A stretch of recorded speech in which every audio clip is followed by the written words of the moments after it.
A couple of weeks ago, I released a video featuring my top 5 candidates to receive a Vekoma Shockwave roller coaster. You guys seem to like that video, so I'm back with another one. This time, the focus is going to be on the Mach Xtreme spinning coaster.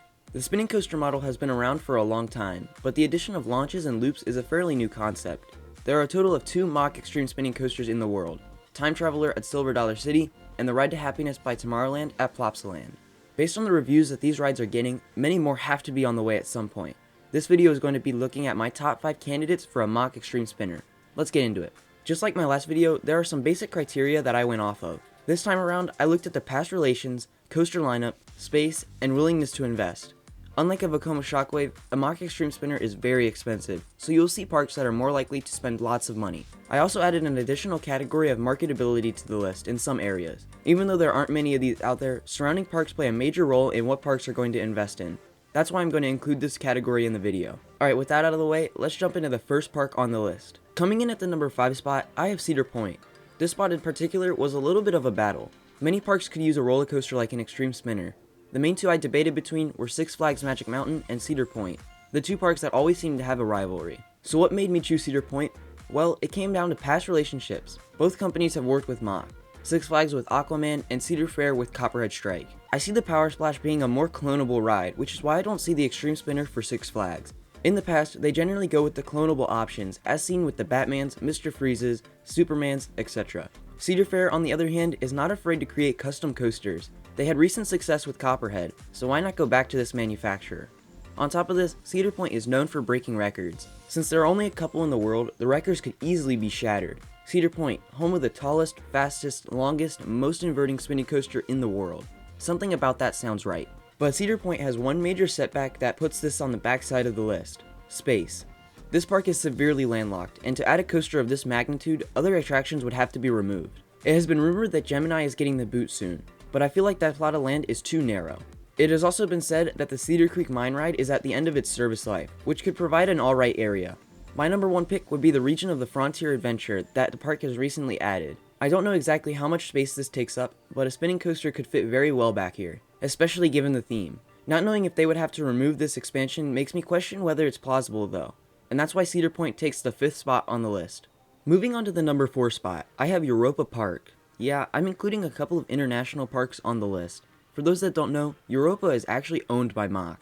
This is why you see a lot of Mach roller coasters at this park. Some of the most well known out of them include Blue Fire, the Mega Coaster, Poseidon, the Water Coaster, and Arthur, the super unique suspended coaster. This park, in fact, seems to have almost every model that Mach sells. They are missing, however, an Xtreme spinner. Europa does have a spinning coaster with Euromir, but it does not look that intense. The coaster has its moments, but most of it looks very calm. An Xtreme spinner would be a lot different than Euromir, featuring launches and inversions. In addition, Europa Park is scheduled to open 2 new areas of the park, including a coaster in 2023. It's known that the coaster will be a steel sit-down coaster. This leads me to believe that they have space to add a big coaster. It's unknown the exact model of coaster, but assuming it's made by Mach, I think the most probable will be an Xtreme spinner. Due to Europa's ownership by Mach and the gap in the lineup, the Xtreme spinner coaster makes this park a good candidate, putting it at the number 4 spot. At the halfway point, the number 3 park is Niglerland in France. Even though this park is not owned by Mach themselves, the relationship between them is very strong. Nearly every coaster in the park is made by Mach, with the one exception of their family coaster. Niglerland has also been investing heavily into the park with 2 back-to-back coasters, the newest of which is set to open this year, the Krampus Expedition coaster, which looks absolutely stunning. Having this great relationship with Mach may play as a downside though. I've said in previous videos that having an overwhelming amount of coasters by one manufacturer can make the coasters feel repetitive. Mach has a great portfolio of coaster models, but at some point they have to feel similar. But who knows, a strong relationship could really impact the type of coasters installed. Just look at Cedar Fair and B&M. But what puts this park above Europa Park is its lineup. I said that Europa's spinning coaster was completely different from an Xtreme spinner, but Nigloland does not have one at all. This makes it a better candidate. I don't really have anything else to say about this park. The criteria that it hits is just a tad bit better than its predecessor on the list, which is why it's able to sneak in at the halfway point. It might have been able to go further had the last 2 not had stronger arguments. Coming in at the runner-up spot, number 2 is Busch Gardens Williamsburg. I think some of you watching might not have seen this park coming on the list, but the more I look at it, the more it makes sense. I originally had this park at number 3, but moved it up to number 2. First, let's start with the past relationships. The SeaWorld Entertainment Company has worked with Mach rides in the past, creating Manta at SeaWorld San Diego, so that checks off one category. Second, let's look at the current coaster lineup. Busch Gardens Williamsburg no doubt has one of the best lineups in America. A good mix of family and thrill coasters. Something this park does not have is a spinning coaster. This makes an extreme spinner more likely. Third, let's look at space. I found a great plot of land with amazing terrain that could integrate beautifully with a spinning coaster. It's a chunk of land next to the Loch Ness Monster. Or, if the park thinks that it's the classic Arrow's time to go, then an extreme spinner would be a worthy replacement. Fourth and finally, look at the competition.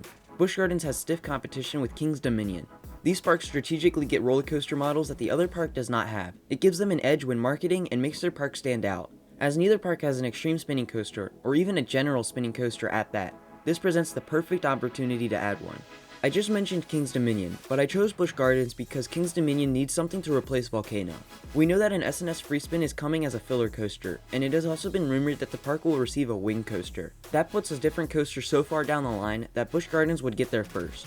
However, there is one downside playing a factor on why this is not the #1 choice, and that is cost. In 2020, we saw SeaWorld take a big risk investing in every park, and it has not paid off. They were greeted with a pandemic and delays. It has significantly affected their economic status. There were even reports of SeaWorld not paying the manufacturers on their newest coasters. This hinders the probability of a big expansion making its way to this park anytime soon. With that being said, let's get on to the #1 park on the list. And I don't think this will come as a surprise to anyone. It's Dollywood. This park has all signs pointing to a coaster like this. Now, I'm not saying that an extreme spinner is next up for the park, but it's definitely in the future. The operators of Dollywood, Hershey Entertainment, also own Silver Dollar City, one of the only parks currently running an extreme spinning coaster. The company has a history with Mach, and they have shown their ability to invest with addition after addition. The park also has amazing terrain to make the perfect spinning coaster. I could even give you my choice for a location. The spinner would wind up and down the mountain where the old water ride used to be. It could butt up all the way back by Wild Eagle. This would result in one of, if not the best coaster in the world.